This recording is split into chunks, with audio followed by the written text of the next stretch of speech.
Today's youth need teachers, volunteers, and most of all, well, they need you. I'm Doug Edwards, and I'm going to be talking with real youth mentors and students to give you the knowledge you need to be the best youth worker possible. This is Youth Worker on Fire. Oh, you're trying to bring me down and run me out of town. You're taking what you want, but you can't take my rhythm now. I'm walking to my own beat, just gonna be me. I'm not replicating nobody. Hey guys, Youth Worker on Fire here, and I've got Rick Eldridge with me. Rick's been in an earlier episode. You can go back and look at that and listen to that. Rick and I have known each other for quite a while. Since we're teenagers, we knew about each other and saw him in Atlanta airport. Hadn't seen each other for years, and we talk about that in that other episode as well. And both of us ended up in Florida as a result of our meeting. Actually, he was going there anyway, but I showed up there because of him. Some things worked out. He has been a musician. He was with Youth for Christ for years. He married the love of his life. They have just been amazing people in our life. 6 kids, all grown up now. So Rick is a movie producer now. So how do you go from a music career as a teenager, and then you travel the United States, and then you get to Youth for Christ, and you go from working with students to being a score writer for MGM and Universal to a movie producer, director?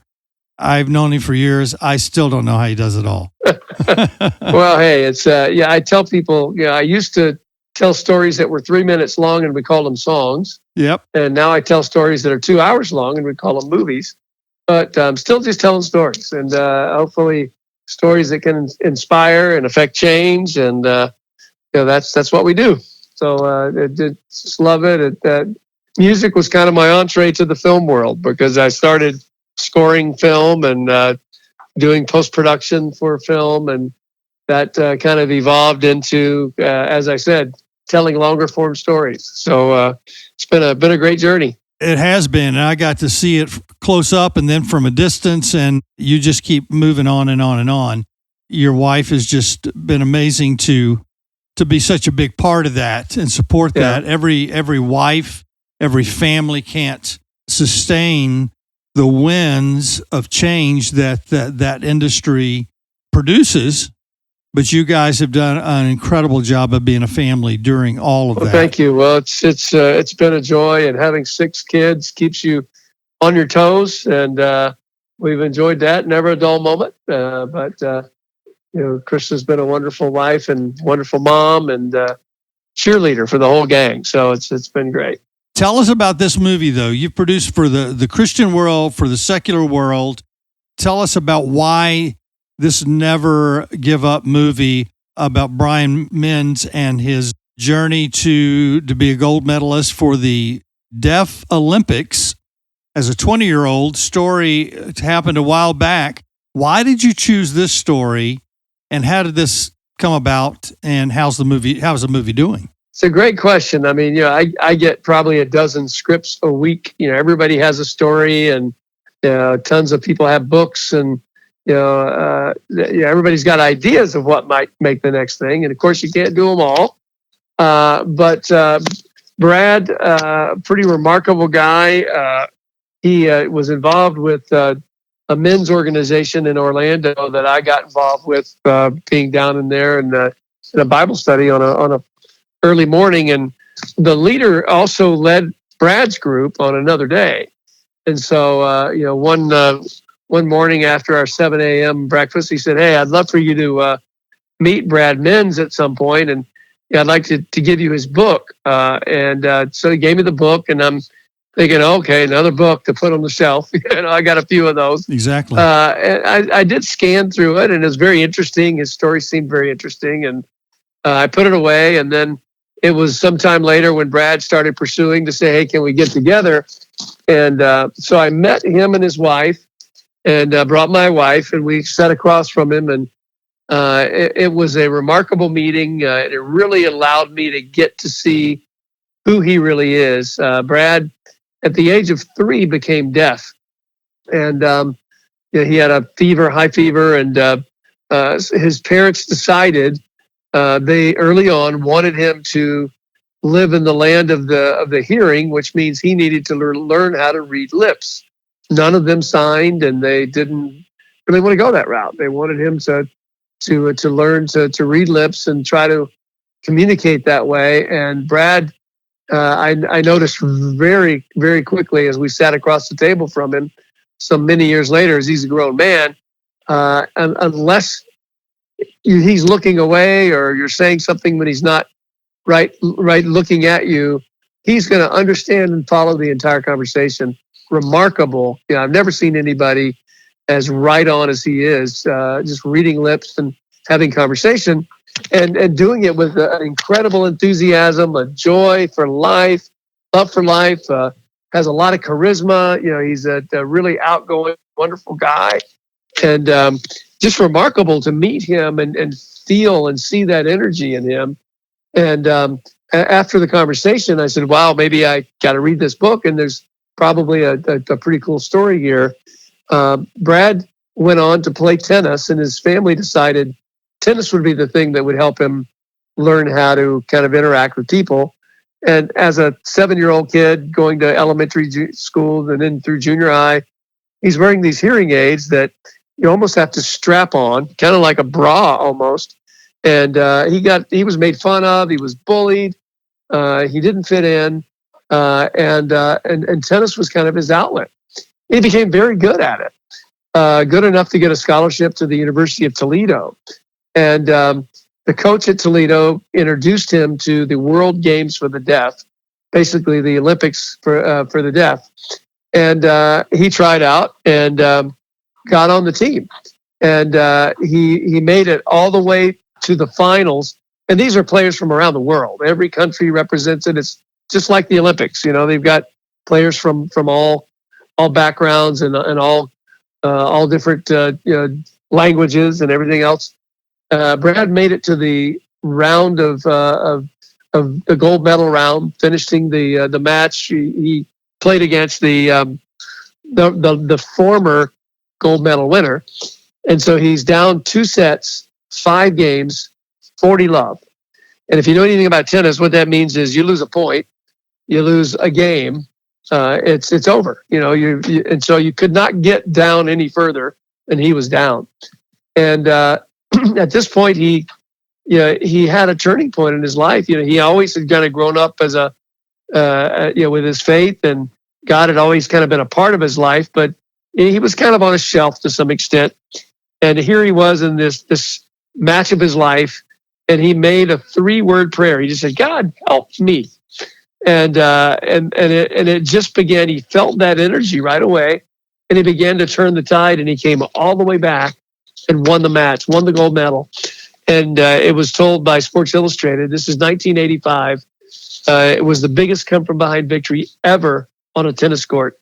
Pros, college, collegiate, Olympic, any division. And phenomenal, game, and 5.5 hours this game played on. And he comes all the way back and wins the gold.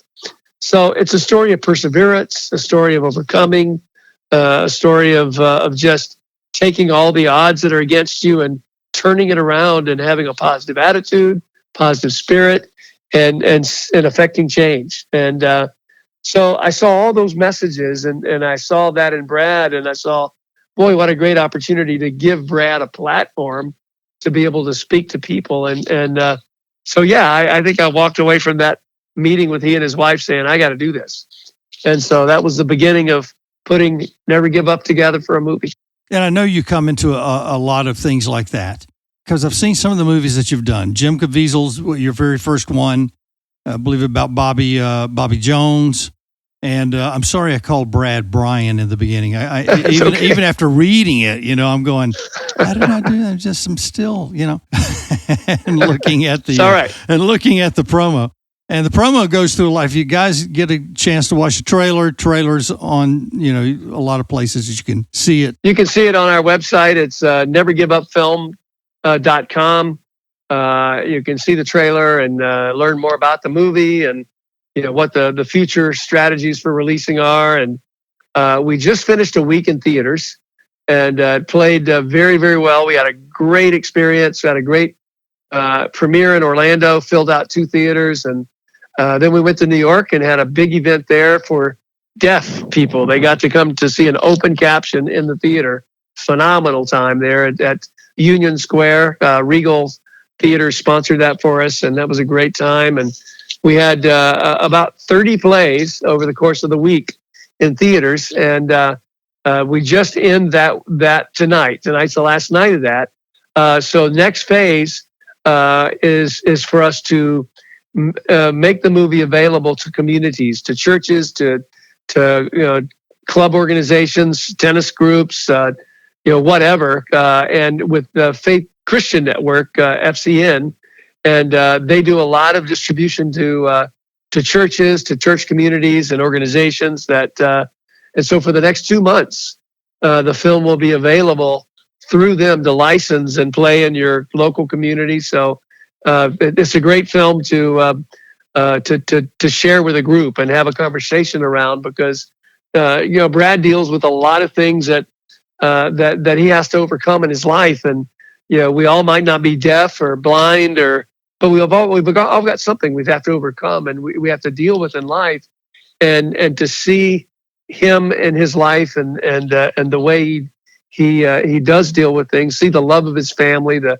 support of his family. It's a very inspirational film that I would certainly encourage you to, have your pastor bring it into your church, have a gathering there or in the community. And then later, getting closer to the holiday season, there'll be a DVD release that'll be at Walmart and Amazon, and then we'll go through all the other streaming on Amazon, Pureflix, and some of the other networks out there. So it'll have a long life, and it'll be playing for a long, long time.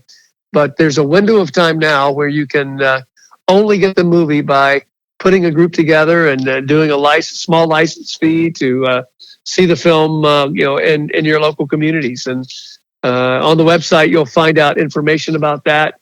You can see the trailer. You can hear about some of the actors and some of the stories that have happened around the film.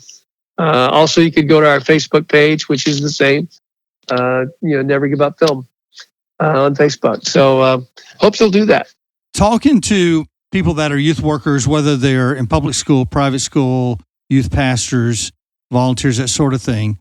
How do you navigate the secular field as well as the Christian market and all this? And I know you have standards and things that you will do and you won't do. Why would they care about you if you're going to do some of these Christian things? And I know Hallmark has used you quite a bit over the years. How do people do that? And, we used to, in the Christian market, not be able to justify that. People, right. Christians, if you're a Christian and you're doing something in the secular market, you must have sold out. Something's wrong. Now we do the opposite. We go, no, we want you in the secular market because that's where God wants to show up. And you introduced me years ago to a guy by the name of Zorro. Yeah. And he's on the podcast. And Zorro used to play for Lenny Kravitz and so many, many other people. First edition. Yeah, several great. And he talked about when Elvis's daughter. Presley, yeah. Well, he's talking about her and their relationship. I had no idea that they had a relationship. Yeah. But he's one that said, God led me to the secular realm. And that's where I'm a witness. And he said, and I don't hold back and that sort of thing. So tell us a little bit about that. Because there's going to be youth pastors. This is about longevity. But some people are going to break away, and they're going to, not because they want to, but God moves them, like he did you, into a secular market as well. So can you give us a little bit of that? Yeah, when I was at Universal Studios, the very first show that we actually sold was a show called Check It Out. And Check It Out was a show that, we did a pilot episode, and we brought some people over from Disney. And at the time, there was like there is today, there was a writer's strike. And so nobody was working. And so we used the opportunity to pull together a team and do this pilot. And it took place in the library, and these kids would basically open a book and go anywhere in the world. A book would take you to Germany, to France, to Broadway, or whatever it happened to be. And then they would break out into song, and we had these big show numbers. And so it was a dramatic music variety high school show. The director of that actually came from Disney and worked with me there over on the Mickey Mouse Club back in the day. So one of the guys on that show was Nick Carter from the Backstreet Boys. We had quite a few great cast members in that film and in that series. But we sold it to Tribune Entertainment up in Chicago, and I'll never forget what Greg Miller told me when I was in his office, and he knew that I was a Christian. He knew I was a believer, and this was really my first show, and it was amazing to have it sold as a pilot. And Greg said, Rick, whatever you do what you do with excellence and win the right to be heard by the kind of quality of product you do, and then you can say whatever you want to say. So, and he was speaking to my faith because he knew I had faith. And the point was, don't beat him over the head with a Bible and a 10-pound, cross that you're carrying over your neck, but entertain them, give them messages that cause them to contemplate, to think, to interact, and win the right to be heard. And so that's kind of been something that stuck with me all along.